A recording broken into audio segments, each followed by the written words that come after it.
High, আমি Manisha. Good morning. সকালটা শুরু করলাম মায়ের হাতে গরম গরম চা দিয়ে, তারপরই দাদাকে রাখি পরালাম।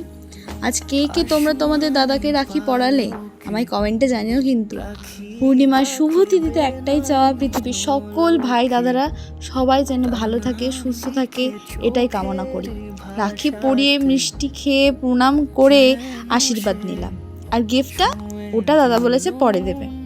মন শান্তির জন্য যদিও একটা কাজের জিনিস পেয়েছি আমি, তোমাদের নেক্সট ভিডিও দেখাবো কেমন। বলে রাখি কি দিয়েছে। আমার একটা ফোনের কভার গিফট করেছে, খুব সুন্দর ট্রান্সপারেন্ট। সন্ধেবেলা দেখি এক গাদা অগোছালো জামা কাপড় নিয়ে বসেছে বৌদি, সেগুলো ওয়ার্ড্রবে গুছিয়ে রাখতে।